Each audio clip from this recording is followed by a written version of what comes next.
Vaccinated versus unvaccinated. It can be awkward deciding who to see, where to go, politely or trying politely to decline an invitation. So what are the rules of engagement? Let's ask Dr. George James, a licensed marriage and family therapist, and lifestyle and etiquette expert Elaine Swann. Dr. James, I'll start with you. We've all heard the stories, right? Someone says they won't meet up with a friend for lunch because that person isn't vaccinated or they don't want to eat inside. That friend's now offended.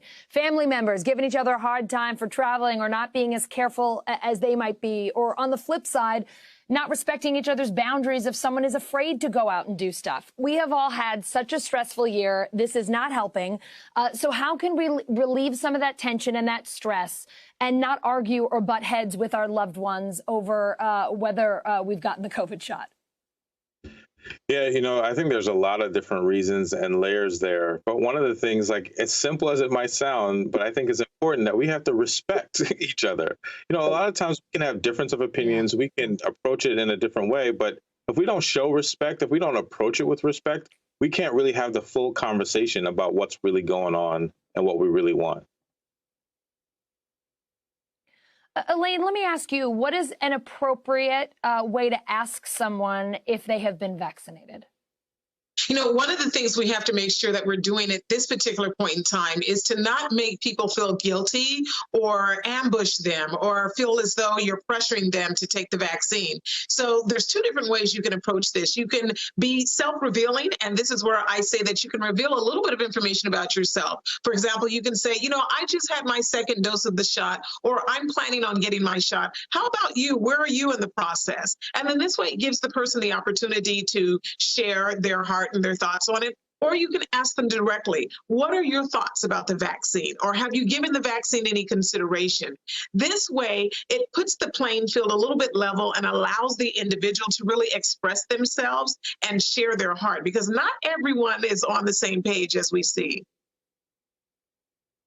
Yeah, for sure. All right, Dr. James, what if this issue is happening in your own home? What if your spouse or your partner wants to go out and do things that you're not comfortable doing just yet, and it's causing tension within the family? Maybe one person wants to travel, the other one's not there yet. One wants to eat indoors or go to concerts or go to sporting events, and the other isn't there yet.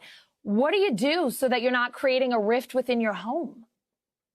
Yeah, this is actually one of those areas that it comes up a lot in my therapy sessions. Actually, just earlier today with a couple I was working with, it came up like that there were always differences in whether we got along, whether we like to be around other people or not. And now when you add COVID, when you add all the stressors and anxiety of it, it does pose a challenge. And one of the things I want people to think about is that, are you arguing because of, like, do you eat out or not? Or are you arguing because you're anxious? Are you arguing because you're nervous? Are you arguing because you really want to be with other people? If you can get to the core of what is going on, you can have a different conversation and maybe not an argument. What if it is that couples are ready to be around other people? They're sick of being home with just each other, but again, they're not at the same comfort level. Is there some sort of compromise you suggest to them, something that you offer so that they can somehow find a way to be on the same page? I would say what you should do is try to find something that you both enjoy. For example, if one person is not quite ready to be around a lot of people, perhaps you can find some sort of activity or something that really encapsulates the two of you as a couple, and be thoughtful about it. Make sure that you plan something that the other individual really enjoys. And then this way, there's a nice balance to that time that you're spending together. So look for some sort of activity that the two of you can do together.